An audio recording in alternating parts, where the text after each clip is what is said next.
Standard third, subject Gujarati, chapter 6 મરઘી બનો મજા કરો. એમાં ફર્સ્ટ નંબર પર આપણને આપેલું છે ચાલો ગાઈએ ગીતડું. તો એકવાર આપણે આ ગાઈને સાંભળીશું. એક મજાનો માળો એમાં 4 ચકલીઓ રહેતી હતી. ઓહો હો, ચકલી ચી ચી ચી. પહેલી ચકલી ચોખા રાંધે, બીજી દૂધ ઉકાળે, ત્રીજી એમાં સાકર નાખે, ચોથી ખીર બનાવે. ઓહો હો, ચકલી ચી ચી ચી. મજા આવી ને? તો આવી જ રીતે તમે પણ આ ગીત ગાજો. એક મજાનો માળો એમાં 4 ચકલીઓ રહેતી હતી. ઓહો હો, ચકલી ચી ચી ચી. એક સરસ મજાનો આવો માળો છે અને માળામાં 4 ચકલીઓ રહે છે અને ચીચી ચીચી કરે છે. પહેલી ચકલી ચોખા રાંધે, બીજી દૂધ ઉકાળે, ત્રીજી એમાં સાકર નાખે, ચોથી ખીર બનાવે.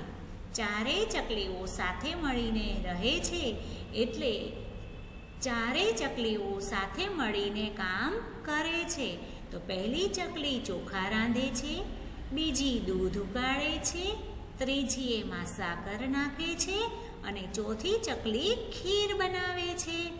એટલે અહીંયા આપણને કહેવાનો અર્થ એવો છે કે આપણે પણ ચકલીની જેમ એક સાથે હળી મળીને રહેવું જોઈએ અને કોઈ પણ કામ જો સાથે મળીને કરીએ તો એ આપણે આસાનીથી કરી શકીએ છીએ. એટલે કોઈ પણ કામ આપણે સાથે મળીને કરવું જોઈએ.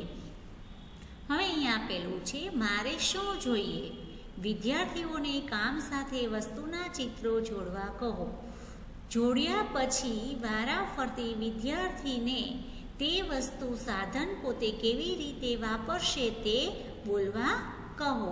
અહીંયા આપણને સેન્ટેન્સ આપેલા છે, અહીંયા બધી વસ્તુઓ આપેલી છે. તો કઈ વસ્તુ જોઈએ એની સાથે મેચ કરવાનું છે. જેમ કે અહીંયા આપ્યું છે રસોઈ કરવી છે, તો આપણે એમ કહીએ કે એમાં આપણે પાટલી વેલણનો ઉપયોગ કરી શકીએ રસોઈ કરવા માટે. તો તમારે એની સાથે સેન્ટેન્સને જોઈન્ટ કરી દેવાનું. કપડાં ધોવા છે, તો શેની જરૂર પડે છે? કપડાં ધોવા માટે ધોકો. અહીંયા ધોકો આપ્યો છે ને એટલે ધોકો. મમ્મી કપડાં ધોકાવતી જશે એટલે તમને ખબર જ હશે. અને પછી એમાં તો આ સાબુ પણ જોઈએ, પાણી પણ જોઈએ, તો એની સાથે પણ તમે એને મેચ કરી શકો છો, તો એ પણ રાઈટ જ આવે. પછી છે સાયકલ સાફ કરવી છે, તો પાણીની જરૂર પડે એટલે આપણે અહીંયા ડોલમાં પાણી છે ને એટલે એની સાથે જોઈન્ટ કર્યું. પોતું કરવાનું છે, તો શું કરીશું? પોતા સાથે, કેમ કે આપણું પોતું કરવું છે. ફૂલ છોડને પાણી પાવું છે, તો ડોલમાં પાણી છે તો એની સાથે જોઈન્ટ કર્યું. તો આવી રીતે તમારે સેન્ટેન્સને જોઈન્ટ કરવાના છે. ઓકે, સમજ પડી ને? Thank you.